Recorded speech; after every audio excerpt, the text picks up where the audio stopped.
Okay, I ain't gonna worry about it. I'm gonna just answer it from my phone because people were asking questions. I'll just answer those questions from over here. But because the thing about being an athlete and going from athlete to coach, I knew there had to be some influences of those guys who had coached you before, that came before, especially a guy like Coach Booker, man, and Humphrey and those guys that, man, they're almost, no, I ain't gonna say almost, they are immortal. Those guys really laid a foundation like Coach Hendricks did at Sterling. And I tell parents all the time, like, throw toughness out the window. I just don't think kids today could play for those type of guys. No. Because they didn't have no regard for mama, daddy. Then they didn't give a damn who you went and told what they said and how they said it. Like, now we live in such a hypersensitive society where everybody's got to watch everything. Man, I had a coach in high school, Coach Shaw. Shit, I'll say who it was, Coach Shaw. We were practicing for the playoffs. A little girl walked in the gym. And he said, "Bitch, get out my gym." And she was like, "Who you calling a bitch?" She was like, "I'm calling you a bitch." And she's like, "I'm going to tell my mama, Coach Shaw." He was like, "I don't care who the fuck you go tell. Get the fuck out my gym." Man, now, he'd lose his job. That dude would be hung and lynched out back. I'm going to tell you something, man. But you had Coach Shaw, we had Coach Wanzer. Wanzer was notorious for being drunk. He was notorious for being drunk on every single day. And he would walk around with his keys. You remember they used to have them strings they had their keys on. So he would just walk around hitting people with them keys all day long. And I'm not talking about love taps. I'm talking about slapping the shit out you with them keys, man. And he didn't give a damn. Yeah. I don't think these kids, and people ask me all the time, why you don't coach high school football? I say, I've only been coached by the coaches that I know. And I say, you saw me coach Little League. Some people say I was crazy as hell when I coached Little League. But that's the way that I was coached. Yeah, I don't think that these kids can handle what we went through. And I'm gonna be honest, everybody asks, like, how did y'all train when y'all won the state championship? I mean, the only thing I can see that was even close was Bear Bryant and the Junction Boys. That's how we trained. We didn't have a lot of equipment.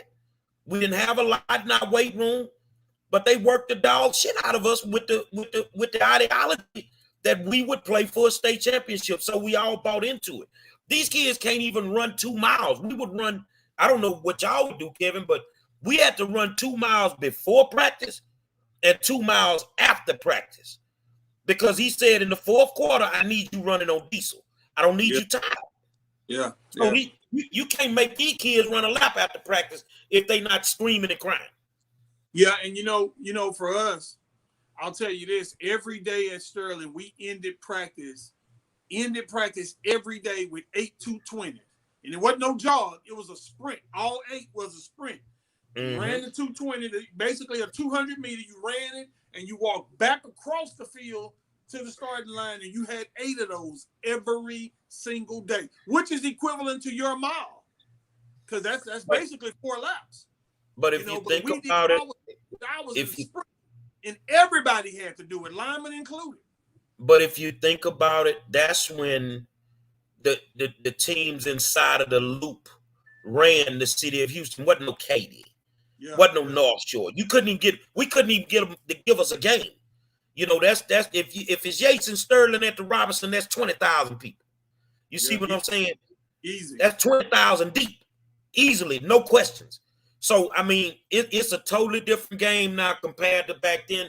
But I'm glad I played then, because after the state championships and finishing at Yates, I couldn't even bring myself to play. I went to JUCO, and I couldn't bring myself to play at JUCO because I would never play with the type of players I played with, and I would never be coached by the type of coaches that I got coached by. So my career was over after high school, and I was fine with that. Now, let me ask you this, because I know you believe, and we have philosophical differences here, I know you still think right now Yates can recruit and get to the point to where they're competing for state championships again. And I highly disagree. But I'll let you make your point first, and then I'll make mine. Go ahead. At this moment, I'll give you an example. Yates has a lot of talent. They got skill positions out this world. The problem I saw for the last 5 years is nobody will train the lineman. They won't train them. The grandson is over there. You gotta earn your keep, regardless if you the grandson or not. I'm not finna placate for you. Go out there and do what you do. So I let him study Bailey all summer, and he come out in his first game. He runs for 300 and something yards. You know what I'm saying? And then the next game, you give him 5 touches. What the hell is this? I mean, it don't make sense, but you the coach, I'm not getting in your business. But if you can deal with them losses, then you can deal with it. I think we can compete. I'm being honest with you. I really think that we can compete. I think the one thing that we have to do in the Houston Independent School District, we got to give those football players a reason to come back to HISD. A lot of these kids have run out to the suburbs because, and you tell me if I'm wrong, a lot of these school districts that are close to us, all of them got multi-million-dollar stadiums. Don't nobody want to keep playing in Bedrock, which is Butler and Barnett, when they can go out to Shadow Creek and play in a Monster, or they can go out to Pearland and they can play in that new stadium, or Hightower Stadium. So a lot of kids and parents, and they'll take their kids to those programs. If we could get those kids back, I really believe that Yates and Sterling and all these schools that are struggling, they can make a run for it. But you gotta have a right coach. People were laughing at Art Browse when they kicked him out of Baylor. Mm-hmm. But he ended up at a little country town in like 2A or 3A. Ain't never won nothing. What did they do last year? They played for a state championship. So a lot of days it's the coaching. I mean, Kev Walker on the sideline calling offense, Monroe calling defense. I'd be damned if we can't win. I'd be damned if we can't win, because I believe if you got 11 players that's going to play the way that they need to play, you can do what you do. You put your pants on the same way they put theirs on. Yeah. Well, let me tell you what I see for HISD, which is why I say the schools inside the loop can't compete. The Sterling and the Yates, and, I know Lamar a few years back had a little run, but until HISD pay for some help, I don't give a damn what person you put in charge, Monroe. The man got to have some help. He got to have credible guys on the offensive side, some credible guys on the defensive side, because you're going to go play the Cypresses and the Cadies and these other surrounding areas, and they got full-blown coaching staffs. 12, 13 coaches, easily. Yeah, and I don't care how good or bad Troy DeGar is at Yates right now. Troy can't compete with a coaching staff full of guys in Cypress. He can't do it. I think what hurts Coach DeGar and coaches like him is if he could have 8 good coaches, then you could probably make some noise. But here's the problem. I sat on a coaching committee, and I'm not going to say what year I sat on it, looking for a coach. And they got the wrong people on the committees. I'm sitting there and we're interviewing coaches. Well, coach, what do you think they should do in algebra? I say, man, hold on a second. They ain't talking about no algebra on the 50-yard line on no Friday night. I understand we got to talk academics. We definitely need to make sure we're taking care of our grades. But you got to have somebody that know X's and O's. Now, here's a prime example. Now, you tell me, because you coached Snap Peters when he was a kid. Mm-hmm. They were in that gym before Greg Wise got there and could not win. They couldn't win. When Wise showed up, back-to-back state champions. So here's my thing, and you tell me, because maybe you could elaborate on it. I think that for many years, the Yates, the Sterlings, the Madisons, they always had all the talent. So even if a coach was suspect, you would never know, because he had too much talent. He had the talent, yeah. He had the talent. He could get away with it. Think about it. Johnny Bailey, Lawrence King, and Gary Williams in the same backfield. Yeah. You see what I'm saying? But now they don't have the talent. And now they're matching X's and O's with, quote unquote, some white boys that don't do nothing but study football for 12 months a year. Yeah. They can't keep up. They can't keep up. I'm sorry. Yeah, they just can't keep up. Yeah, Because no, most of these assistant coaches, Kevin, they're nothing more than regular teachers. So they don't even know the game. Would you call a 3-4? Would you call a 3-4 defense on the goal line against a running team? I mean, a 3-4 wouldn't even be my base defense, period. I've seen it called in the last 2 years, and I'm like, I don't even understand this. Yeah, yeah. You know football. There are things that you taught me, even though I knew football, and I would just watch you. I would watch the trickery of you, especially when you would do kickoffs. And I'm like, man, this dude doing all kinds of stuff, man. So I would just watch. And I remember one time I would just listen to these coaches complain. Fats Kevin Lee remember Texas went to the Pop Warner Super Bowl. Mm-hmm. So he called me from Florida and told me, he said, man, they ran a goal line offense on me all the way down the field. Yeah. First game of the year, the next year, Texans versus the Redskins. If you couldn't stop it then, you ain't gonna stop it today. Guess what Monroe come out in? A goal line offense. Hey, but I tweaked because I was watching you. All it does, patience. Exactly. I tweaked it because I was watching you. And I'm like, I gotta throw some wrinkles in here. So I come out in a goal line offense, but realistically, it was really just a shotgun offense to me with the wide receivers close to the tackles. But he couldn't see that. So I'm throwing from a goal line offense. I'm running regular plays, but his mind wasn't clicking fast enough. Mm-hmm. So, I just think that we could do some damage. But what I think is going to take is some of these schools have very, very low enrollment. I don't know how we could do it, but they may have to combine a couple of them, man. Wow. Yeah, no, look, man, I've been preaching this for about 10 years now. If you combine Sterling, Yates, and Worthing, game over. And I'm sorry? Game over. Yeah. And I said, just call it Houston Central. Call it the Houston Central Tigers. You don't have to adopt nobody's mascot. You can be the Houston Central Tigers. Because here's the truth about it, Monroe. So let's say Yates has 3 credible linemen, Worthing's got 3, and Sterling got 3. Now you got 9 on one campus. So people will come to me with, oh, man, that ain't going to work, man. These kids and these games and we'll do this, that. I said, man, let me tell you something about a motherfucking game. Ain't no game like a football game. When you put these boys in the locker room together and you work the shit out of their ass in the offseason, they going to come together and they going to make everybody else around their school come together. I'm gonna send a shout out right now to Mike Moe from the Stuffed Baked Potato Factory. This summer, we took 2 buses of kids from all over Houston, didn't know their backgrounds or anything, took them to Prairie View, their football camp. We crowdfunded and raised money, and every kid went for free. Every kid. I sponsored 10 kids myself just to go. And the thing was, if they were gang affiliated, they were around strong men. We were strong men on those buses. PSK 13 was on there. I mean, one of the ex-Houston Oilers were on there. Not one problem. Because if they know what they're playing for, they're going to squash all the BS and they're going to get down to business.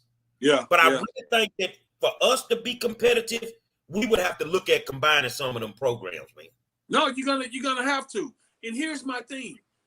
You don't have to shut down Yates High School. You don't have to shut down Sterling and Worthing's campus. Just have one athletic department, one program. That's it. Yeah. That's all you got to do. Man, let me tell you something, bro.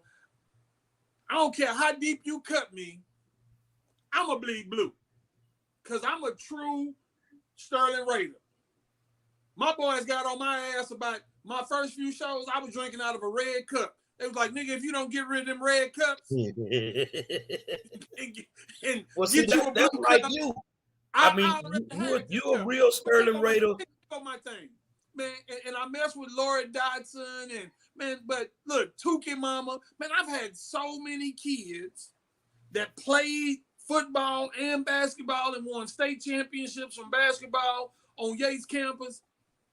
Man, they be like, Coach, you want to buy a t-shirt? I'm like, nigga, I will hang on the cross before I put on a Yates t-shirt.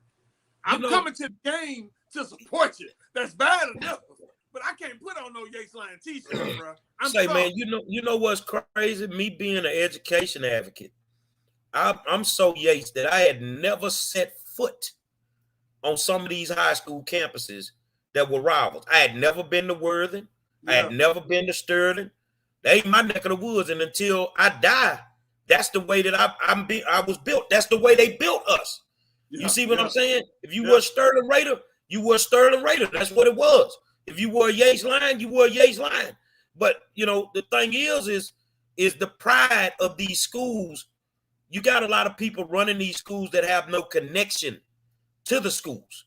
Yeah. They didn't go there. They don't know the history of the schools. Like the other night, I saw something strange happen at a Madison game. They retired Vince Young's jersey. Mm-hmm. And I'm like, well, hold on a second. Didn't y'all already do that? Y'all been retired Vince's jersey. When you gonna retire Ronald Giles? And I constantly bring that up because that was during our time. And I take nothing away from Vince, but the two coldest people I ever saw in the option was Jamel Holloway and Ronald Giles. Yeah, Ron was nice, bro. He was nice. And the thing is they just always seem to run into, they either lost to us or they beat us and then they lost the next week. Mm-hmm. That's how it always happened. But, you know, the thing is that there are a lot of great players, you know, just from Little League that you coached, that I coached, you know, it's a lot of kids came through those programs, man, that we sent to college, that we helped. And I mean, when it was time for my nephew to play high school ball, play park ball, I sent him to you. Yeah. Because I trusted you. You did. And then when it was time for him to go to high school, I called you. What do you think about him going to Yates? You say, I think that'll be good for him. But the thing is I always told him, you use athletics to get you where you need to go. Yeah. So of course, I forced him to run track, and he ended up not getting a football scholarship, but he got a 4-year ride from UT Arlington in track. Yeah, that boy was in track. Oh yeah, he was what he was. But a lot of people ask me till this day. The truth. Say, man, they ask me till this day, man, will you train my kid? I say, dog, I'm gonna tell you, you don't want me to do that. I say, because I'm telling you, it's not easy if I train you. You know, I the night before we played the national championship game when I was a Cowboy in Florida, we were all sitting around, you know, the pool. We were talking, and I say, I want to apologize to you guys for how bad, you know, I treated you during the season. And Bernard Ferguson stood up. He said, Coach, you ain't got to apologize to us. You told us if we did everything you told us to do, this is where we would be. I say, well, ain't nothing to do but go out there tomorrow night and seal the deal. Let's go do it. And that was probably the most talented team that I ever was a part of. And being on that staff with Pringle and Gerald, you know, Pringle had the offense, me and Gerald had the defense. And Gerald would call the defenses, and I really was the one shooting the blitzes because I love the blitz. So, you know, that was the most talented team, and there were some talented kids on that team. And my favorite player out of all of them, and because I'm going to have a favorite player. I'm not Coach McGowan. I ain't going to lie. I got a favorite player. My favorite player was Theo Bailey because he could play quarterback and he could play nose guard. Yeah, where they do that at? Theo, my boy. Yeah, that was my boy there, man. Because at that quarterback position, you know, it was what it was. And the other favorite quarterback for me wasn't, you know, he was with the Giants because I was a Giant for one season. Mm-hmm. And that was Turner. But he ate his goddamn way out of the regional final by 2 pounds. Yeah. So After all those years and mentoring and starting your own youth organization to do youth athletics, and even Monroe the kid at 17, 18 years old, did you ever imagine that you would be running for HISD to be a trustee on that board? Did you ever, No, honestly, honestly, brother, I'm gonna tell you. Talk to me. I can be honest, because I'm honest with everybody. I'm an open book. I really thought I'd be dead with the things that I was involved in, and just out in them streets. I'm blessed to see 53 years old.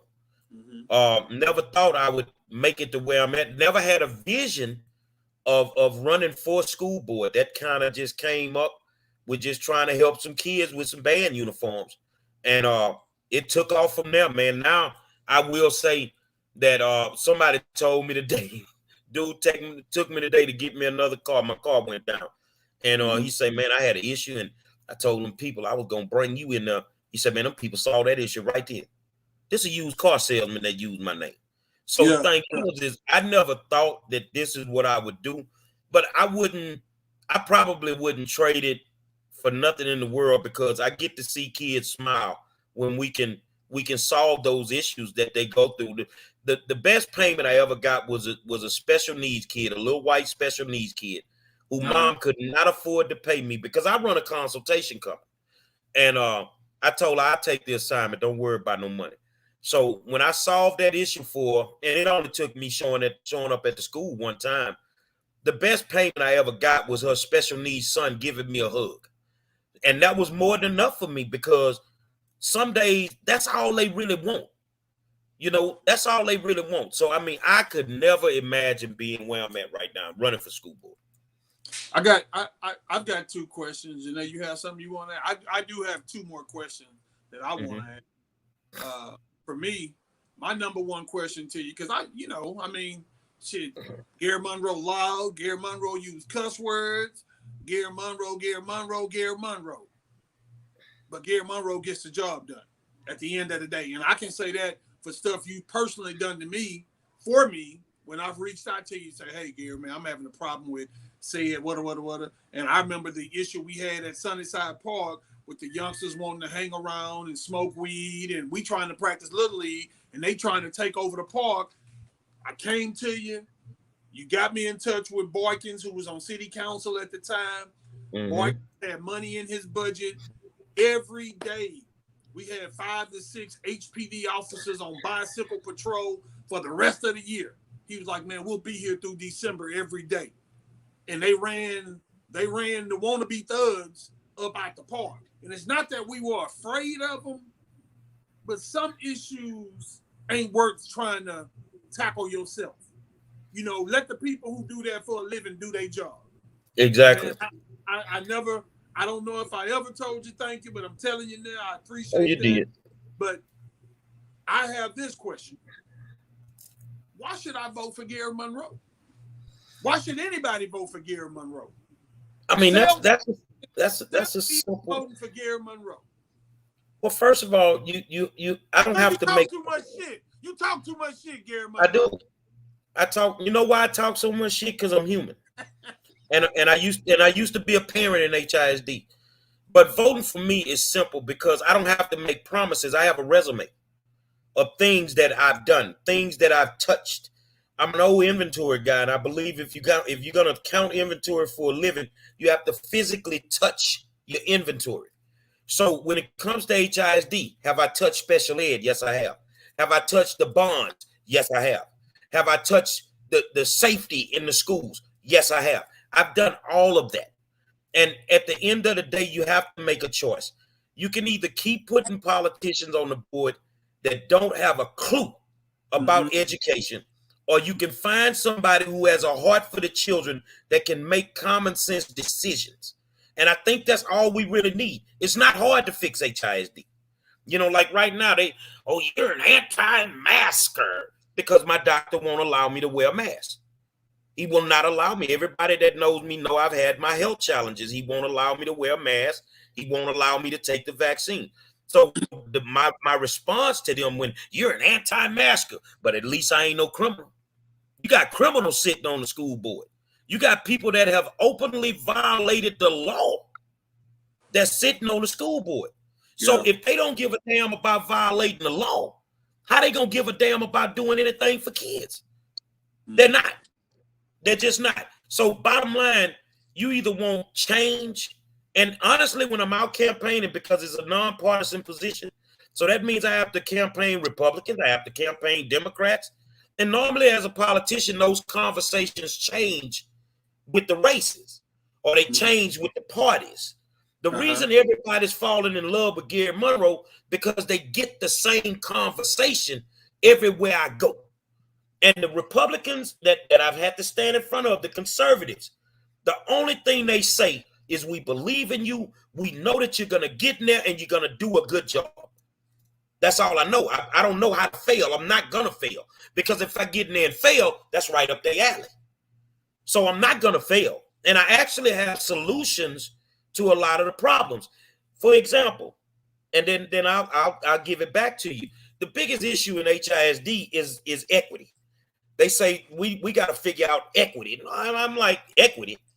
Come on, man, that's simple. Redraw the district lines. You took those lines and you put them in places, and you took kids from Sterling, you zoned them to Chavez. You took kids from Yates, you zoned them to Lamar. We don't have to ask the state for more money. We don't have to raise taxes. Just rezone it and put the lines back. And then those 75 kids that was on that football team for Lamar when they played for a state championship, but they were zoned to Yates, would be zoned to Yates. You see what I'm saying? So it's simple fixes. And that's the reason I think that you guys should consider voting for me. Yeah, I got you, brother. Eric Ford say he totally agree with you. Eric, what school you at? Type on that what school you at. I know he's an AP, or he was an AP, maybe a principal now. I know he was an assistant principal in HISD, but he may be, I may be a year behind, a year or two behind. I tell you another thing, and I think somewhere in your past, I think you were married to an educator for a while. Imagine if your educator at the time was making what I consider a first-year teacher. Remember when she was a first-year teacher? She probably made 40-something thousand. A first-year teacher in the largest school district in the state of Texas should not make no less than $70,000 a year. It can be done. So if a first-year teacher is making 70, imagine what a teacher of tenure would be making. Yeah. They'd be making money. Now you can retain the high-performing teachers. And it's not that we have low-performing teachers at Yates, Sterling, in our black schools and brown schools. What we have is we have a lot of first-year teachers who are not accustomed to working in those classrooms with those tough kids. You see what I'm saying? But they ran the old schoolers out. Now they screaming, well, we need the old teachers to come back after you fired them the way you did. I agree they should come back, but we can't force them. So the thing is I want to up teacher pay, but I'm not faking and talking about it. I think that a first-year teacher should make $70,000 a year, hands down. So let me ask you this. I know you're big on gang violence, and I know you had a plan in place to help combat the violence, not just gang-related violence, but any violence. I know you had a plan in place to do that. Man, I was telling a friend of mine, she works for HISD Police, that I believe there should be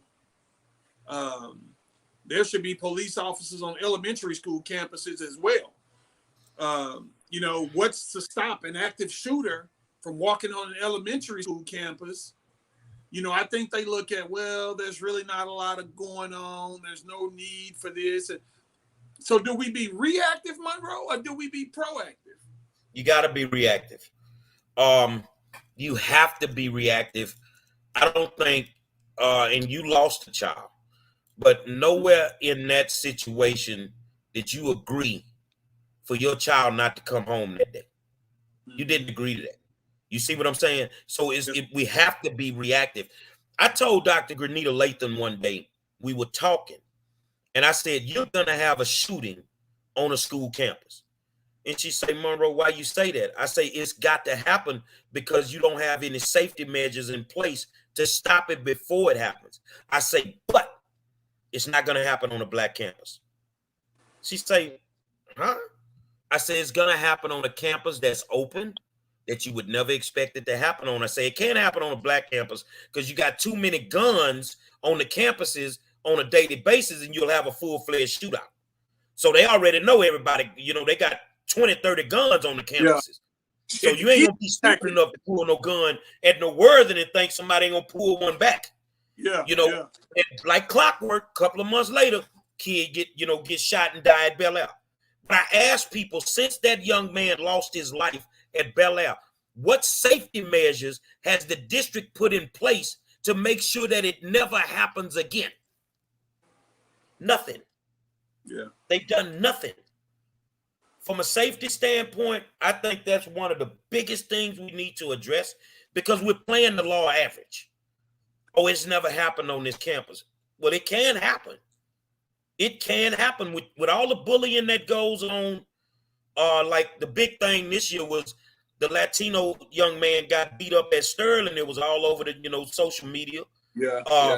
But a week after that, and they swept it under the rug, but I knew. You had a gay student get beat unmercifully at Sterling, but they never said anything about it. Mm-hmm. You see what I'm saying? So yes. How do we deal with that? I think we need to do away with in-school suspension, and it needs to become in-school mentoring. I also think that we need more men to work in these schools, man. I get the women thing, but we need more men, strong men. African-American, Latino, white, whatever. But we need strong men working in our school system because these boys need to see some positive images every day, the same way these girls need to see some positive images every day. Yeah. So I got a question here. It says, how do you feel about the HISD Police Department and those board members who are trying to defend them? Defund. I don't believe in defunding the police, and I'm gonna tell y'all why. I go back and forth in Minneapolis all the time to help that community, and what I see is 38 in Chicago, whether they want to say they defunded them or whether they just say the hell with them. It looks like defunding. When you defund the police, what community do you think ain't gonna have no police? You see what I'm saying? So if you defund the police, like at 38 in Chicago, now the gang members control the neighborhood. People getting shot on that corner, and they can't even get an ambulance to the people in time because the gang members run the neighborhood now. So as far as HISD, the board members, and I got a text that night where they wanted to put tasers on HISD police, and then we're only going to put them on the police officers that's in the cars. But anything can happen. They can end up on the campus. So what happens if they use the taser? I will say that HIS police are some of the most patient police officers that I've seen that work in this county and surrounding counties. So I didn't see the need to put tasers on a police officer. But the tasers, that's a contract. That's tied to an RFP, a request for procurement. So the big question is who gets the contract? And then when you looked at who voted on it that night, all 3 African-American trustees voted to put tasers on police officers in HIS. And the only reason it died is because the other trustees said no. So that told me who was going to get the kickback.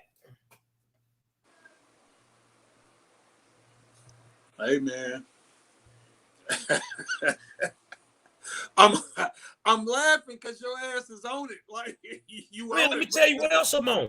And because people got to get outside the box. They got to, like, the big thing now is the mask. Yeah. I asked the same question and they will not answer me. Who has the contract for the mask? What company has the contract for these masks? Because I know it's a multi-million-dollar contract. They will not answer me. So what do you But mean? Every time the district officials go to a function, they don't wear masks. Hold on. So what mask are we talking about? Are the schools? We're talking about, the mask that the kids got to wear to school. Oh, so They there's a want them to wear to particular school. there's a particular mask that the kids have to wear to school. See, I didn't know this.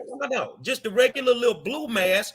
But in order for that mask to be distributed on the campuses, somebody has to supply it. Yeah. So whoever's supplying it is getting paid by the district.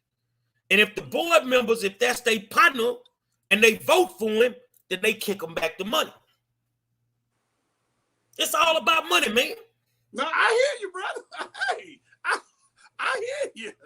And these niggas roll so dirty. These niggas roll so dirty on the school board. They getting kickbacks on after school programs. All kinds of stuff they doing, man.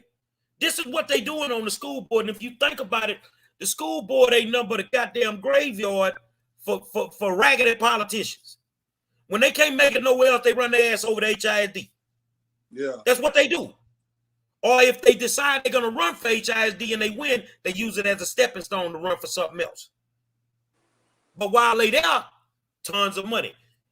It ain't the people that don't want Monroe on the school board.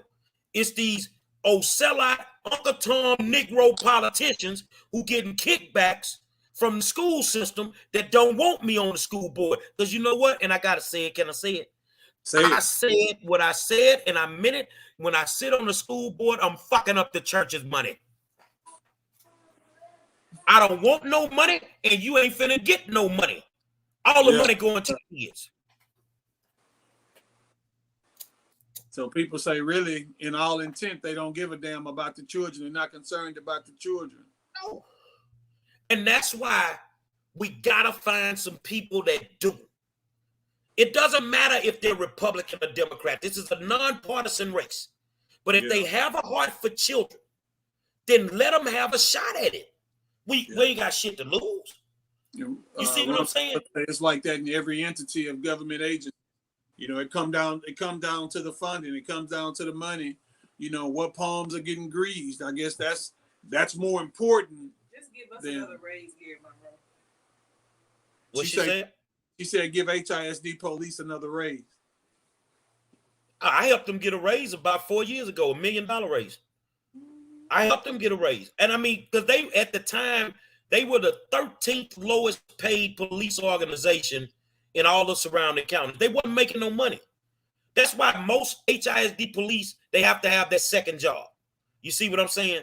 That's why most HISD teachers have multiple jobs, because they're not paying them enough. And honestly, you know this just as well as I do. Sometimes you get what you pay for. No, that's the truth. You get what you pay for.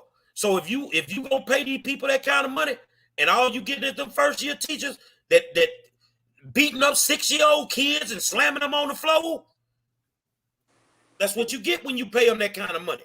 You want a real professional, you're gonna pay them what they worth, and they're gonna give you everything you want. So what you saying is, if I give her 80 instead of 40, I'd get a little more for my money. No, if you paying 80 instead of 40, that means you're gonna have a pool full of highly qualified teachers that want to work for you. Oh, okay. Now you get to pick from the best of the best. Yeah. You see what I'm saying? Jordan ain't finna strap up that Chicago Bulls jersey them last 3 or 4 years unless you paying him Jordan money. Yeah, no, you're right about that. He made that clear.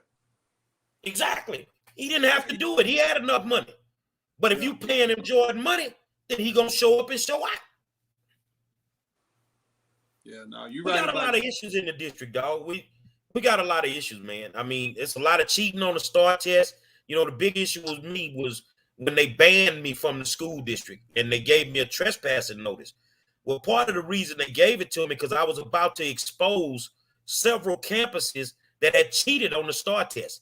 That was just like what they did in Atlanta. You know, when all them teachers got caught cheating on that state mandated test. So they tried to silence me. But I ended up going to federal court and I ended up winning that case.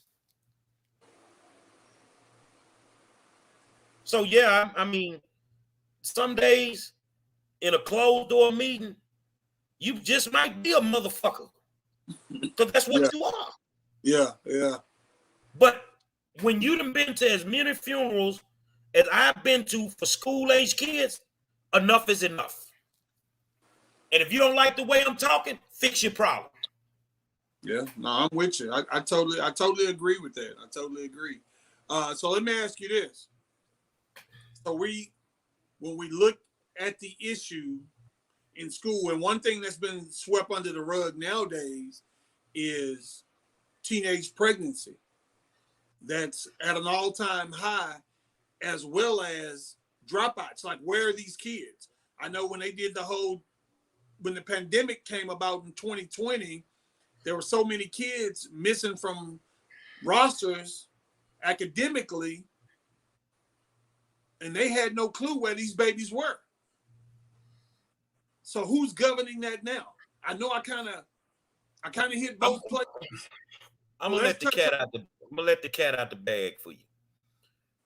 They couldn't cover themselves during the pandemic. The kids had been missing. But as long as it was a regular school year, they padding the stats and making them look like they was there. It was kids, tons of kids missing every year. And they couldn't find them. But the pandemic was probably one of the best things that happened with education because it showed us where we really were. And what I mean by that is all of a sudden now the high performance schools who had the laptops and they wasn't dealing with a digital divide. They had everything. But once they had to stay home and do their work, you found out they wasn't as smart as they portrayed because they were padding the stats in the schools the whole time. Yeah. So the pandemic exposed them for what they were.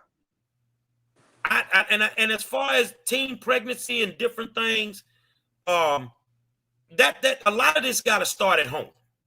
It's got to start at home with the way that you raise your children.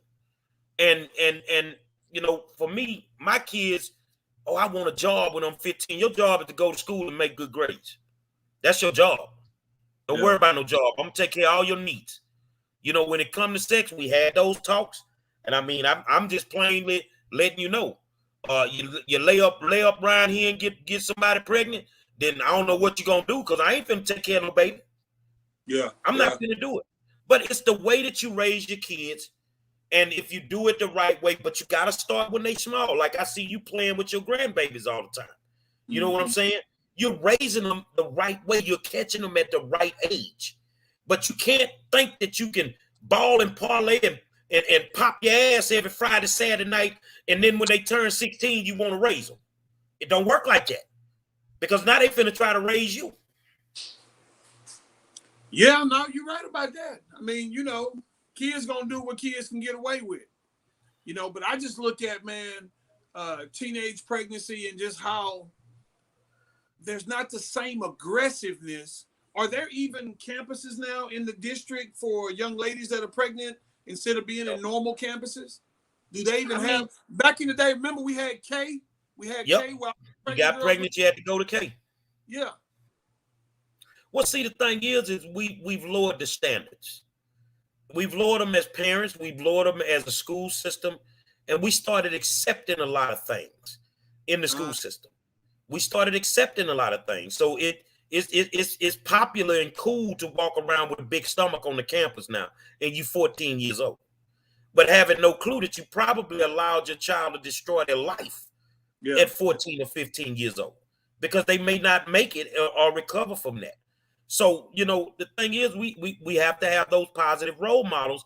And honestly, I think a lot of parents, they need parental training classes because a lot of these people don't know how to raise kids. They don't know how to raise kids, so they let the streets raise them. And when you let the streets raise your kid, 9 times out of 10, your kid gonna end up being dead fast. Yeah. I mean, I've got an 11-year-old that's in middle school, but I'm kind of disconnected from every campus. I don't know what's going on every campus, but so like ROTC. I remember back in the day, every campus had an ROTC program. Is that sort of program still available on every campus for the kids now? It's not on every campus, but I'm going to say at least 82% of the schools have ROTC. And I've sat down with principals and they like, man, I got this gang problem. I tell you what, if he is gang related and he causes a distraction on the campus, immediately go to the counselor and change his schedule and put him in ROTC. Put him in ROTC, because 9 times out of 10, if he stays there for 4 years, then he will probably go into the military when he comes out of school. So I think it's about 82% of our campuses that have ROTC, which I think it should be on every campus. Yeah, so even with funding for our police officers within the district structure, man, how do we, and I know it's probably a school board thing, like, I just think there's not enough protection, Monroe, for our officers. When you're talking about a school full of kids, and you know, like I know, because you mentioned it earlier, you said it earlier, man, I can almost guarantee you, I would guess to say there's probably about 10, 15 to 20 kids with guns in a backpack on that campus. Every day. How do we honestly expect Every campus, every day. two officers on a high school campus to deal with that many kids packing weapons? How do we expect two officers? But the problem is, every campus, like a lot of high school campuses, only have one officer. Like Worthing, it's only one officer on their campus. Cashman's only one officer on their campus. How do you have one officer at Worthing?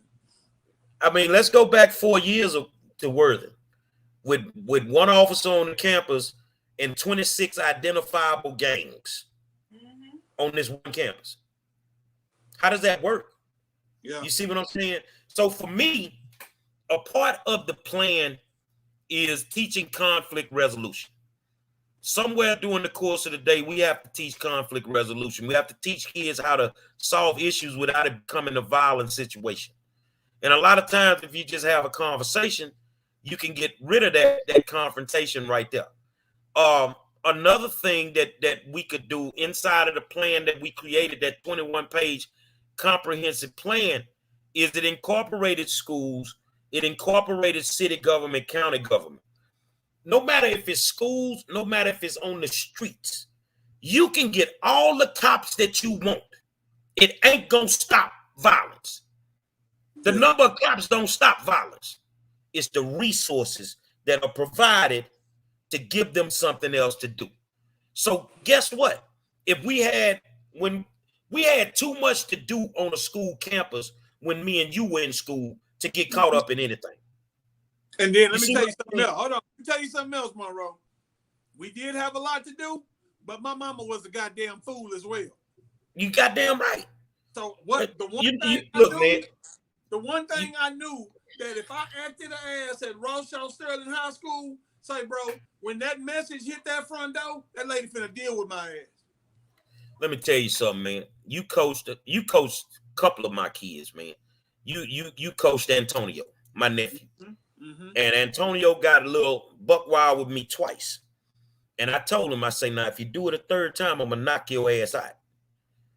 And I was at the house one day, and he was there with his little friends. He trying to show his naked, and he disrespected me.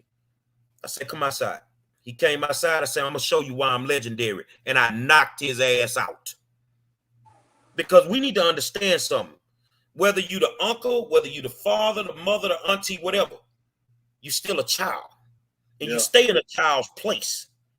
See, y'all parents out there, you want to go to the club with your kids. You the kid, oh, that's my best friend. I ain't your friend. I'm your father. It's a big difference. And I don't play them games. So mine already know. I don't play games at all. I don't give a damn how old you are. You be 30 years old, I knock your ass out. And that's what it is. But one of the biggest problems with our parents is, and I gotta say it because it's the truth. Stop trying to raise your child the way somebody else said raise your child. What I mean by that, some of y'all done listen to too much goddamn Donahue and Oprah over the years and then fuck your kid up. Yeah. It fuck you up and then fuck your kid up. Because honestly, we used to get our ass beat and kept walk out. I never met his mama. But I can tell you what, she ain't play no games. Yeah, you know why? You know why I know she didn't play no games? Because you got Grace Strange right now and you still here. Yeah, yeah. She didn't play no games. So they raised us the right way. And all this, oh, they're a single parent. See, white folk, I love y'all, but sometimes you got to stay out of black people business. When it comes to raising our kids, we can't raise them like you some days. Yeah. Oh, yeah. She's a single mom. I know a whole bunch of single moms that my raised mom some fabulous men and women. Yeah. My mom was a single mom, but hey, my mama played the daddy role damn well. You goddamn right. And you knew what you could do, what you couldn't do. These parents know what their kids are involved in. You know what I'm saying? One day Antonio come home and he like, man, what's going on? Oh, I just had the constable come here to go and check your room and see what the fuck he could find up there. Because I can't seem to find it, but I know you in the middle of something that you ain't got no business. Yeah. See, we're raising our children with values that don't allow them to be held accountable. These kids feel entitled nowadays. If Kevin Walker wanted something and his mama couldn't afford it, Kevin probably went bag groceries, probably got him a lawnmower. He went out into the community. He did what he had to do to make his money. We didn't sell no dope. I was at Rice every day bagging groceries. Yeah. But see, y'all make it so easy for them that they don't have to work for anything. And then every time they do something, we got to celebrate it. Oh, he made the honor roll. I remember one time they came home and told me, Kevin, I made the honor roll today. What you want for that? You supposed to do that. But see, I was crazy because they were in the house talking one day about 911. So I go get a sheet of paper and I write 911 on it and put it on the ice box with a magnet. Antonio say, what's that for? In case you ever disrespect me, this is the number you're going to need to call. And I meant that. Yeah. The girls that I raised wanted to get buck. One of them one day, she's smelling herself. So I say, all right, I always kept a set of rims in the garage. Mm-hmm. Take one of these rims, roll it out there on the corner and sit on it. And every time a car passes with some rims, stop them, write down what kind of rims they got. She did that for about 4 hours. Then she came back. Why am I doing this? If you're gonna be a bopper, you gotta know what the boy's sitting on. If you're gonna be out there like that, you gotta know what they sitting on. They sitting on Pirellis, they on 22s, 24s. You gotta know that. Yeah. So that made her think, okay, let's think about this. So instead of me raising dope dealers and strippers, I raised entrepreneurs. Yes, sir. And I made them understand that give up on the 40-40-40 plan. I don't want you working 40 hours a week for 40 years to make 40% of what you make. Yes, you can never become wealthy making somebody else rich. You can't do it. You'll forever be working a job, and it is what it is. I'm blessed right now, man. Doing consultation. I might fly out and go do some work. One day I'll work $6,000. Yeah, I read something earlier that said your boss man would never pay you enough wages to live next door to him. Never. It will never happen. I'm like, that's interesting. That's totally true. That's totally true. We need to teach our kids what the owner make unless you're an owner. Exactly. We need to teach our kids financial literacy. Yeah. We need to start at an early age teaching them how to balance their checkbooks. Yeah. Different things like that. But more importantly, parents, make sure that you allow them to be kids as long as they can be kids. That's true. If you do that, then they'll grow. They'll have time to grow up. They'll have time to have babies and different things and all that stuff, man. But it's just so many issues I have differences of opinions on. In the school board run, they're asking me about transgender sports and all that stuff there, and I'm like, well, I don't believe in it. I believe that boys should play boys sports and girls should play girls. And I say, more importantly, from a women's perspective, didn't y'all fight for Title IX? You fought for Title IX. Yeah. So, I have a difference of opinion, but it's my opinion. People ask me about a mask mandate in HISD. How do I feel about it? Well, I say, according to my job duties as a trustee, making medical decisions is not one of them. So I don't make medical decisions. Well, let me tell you this on the way out the door. This is the last thing. We got about 5 minutes left. So give me 2 minutes of, if you can give me 2 minutes, man, what you think about the whole situation with Kim Ogg in that district attorney's office, the whole issue with the officers being at the wrong address. I'm trying not to call names, but you know where I'm going. I already know. Man, you know that was my friend that was my right-hand man. Oh, man, that was my partner. Yeah, for a long time, man. That was my right-hand man for a long time, man. And let me tell you this. Say, man, as long as I had him, Southside Cowboys ain't never won for nothing, and you know why. Clearly, I know why now. Mm-hmm. You know what I'm saying? It was like, oh, we need 5,000 for something? All right. 2 weeks later, guess what? Situation met. We ain't gotta call no names. With that situation, yes, sir. I know the whole thing about what happened. They were sent to the wrong house. They were sent to that house by Lieutenant Marsha Todd, who's yet to be indicted.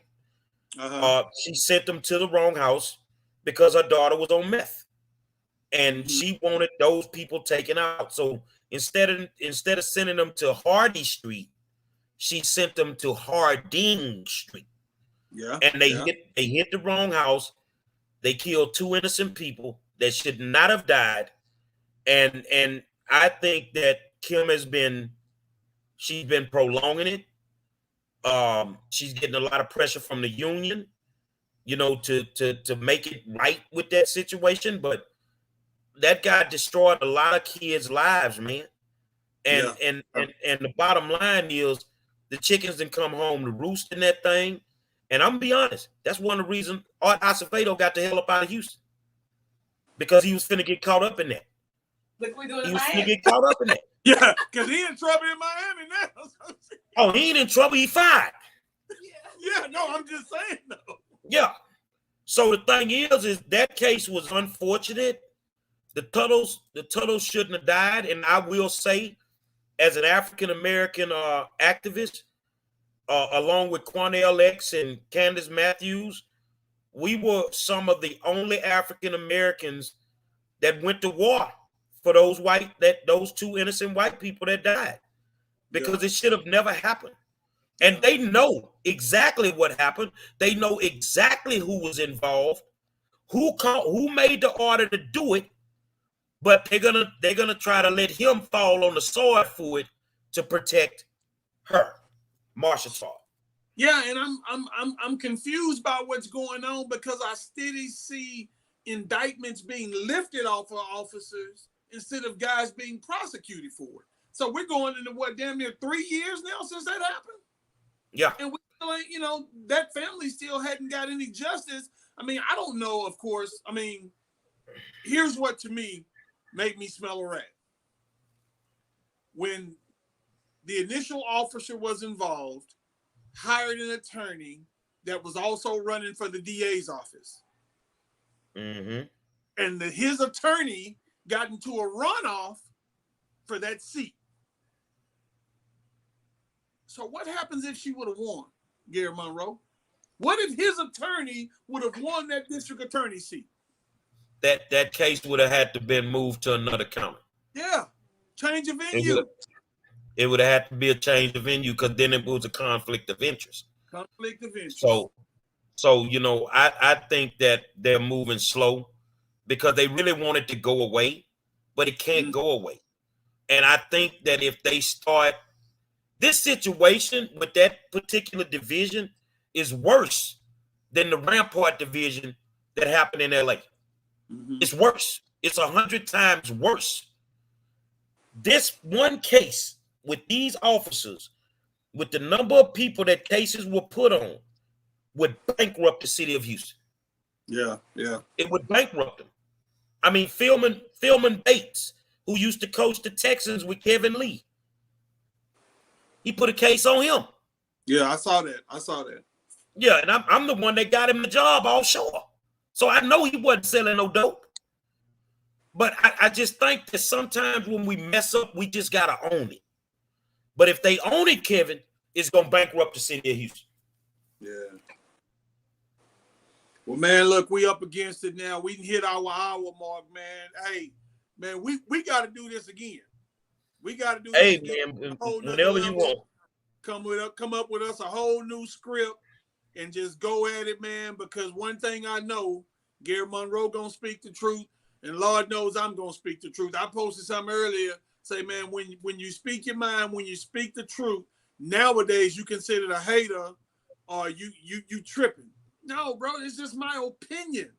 Just because my opinion doesn't line up with Gerry Monroe's opinion doesn't make you wrong and me right.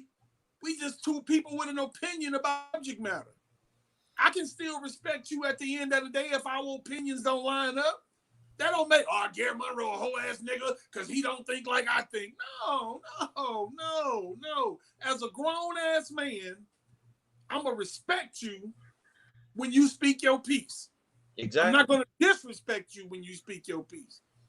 I get called a racist all the time. And as I tell people, I'm not a racist until I expose racism. Mm-hmm. So once I expose the racism, all of a sudden I'm a racist. So yeah, it's what it is. And that's why I am not going to change who I am. I'm going to always have an opinion. And our opinions may line up some days, but some days they may not. If they don't line up, then who cares? We just agree to disagree. Yeah, move on. And move on. Yes, sir. Hey, brother, again, man, thank you for being on here. We'll definitely do it again. Man, good luck to you in that race. So, real quick before we go, Gerry Monroe, what is it, District 9? District 9. All right. Hey, y'all look for that on the ballot. Gerry Monroe, District 9, HISD trustee. When is November 2nd? November 2nd. Hey, Gerry Monroe, I'm going to post it on my page. So let's get behind this brother and support him. Y'all had him here, man, and y'all heard his platform. I'm sure the brother has a whole lot of interesting stuff that we can dive into and talk about. But this man has been dealing with kids and doing stuff for free for years. I ain't telling you what I heard. I'm telling you what I know. So, hey, look. Ain't none of those little Redskins ever paid to play football. Yeah. I would raise the money or I'd take it out the bank account. And I've been doing this, man, it's 20-something years now. I've been dealing with kids. But hey, man, no, Mama, let me cut you out. She over here being messy, talking about his Yates going to the playoffs. I work in Yates every Yates. She over here being messy, bro. I doubt it. I really doubt it. Unless they play better in the next. I mean, if they lose one more game, they out. They out. And I'm gonna be honest with you. That's 3 times in the last 36 years. So we're doing pretty good. But I think there was some games that they could have won that they kind of gave away. So but it's Coach DeGar's first year. When you're building a program, it's gonna take more than 1 year. So he has my support. And hopefully we can come back next year and do better. I was gonna be messy and say if I would have been your principal boyfriend back in the day, hell, I'd probably be winning some football games. You but ain't you ain't shit. You better smoke you a cigarette. You ain't shit. Well, man, man. Leave my principal alone. Hey man, I'm just saying what the rumors are. I don't know how I know that, and I ain't even in the district. I'm just saying what the rumors were, bro. Don't repeat that shit. No. I never called no names. I just said if I was the principal's boyfriend. I didn't say who the principal's supposed dude was back in the day. I'm saying me, Monroe. That's all I'm saying. I think I could have won some games in HISD, bro. Why don't you go coach? Look how he look. You should go coach then. I ain't got nothing to say. Hey, man, love you, boy. I'll holler at you, man. Appreciate it. All right, big dog.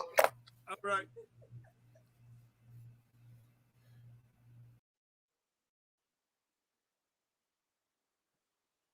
You in broadcast?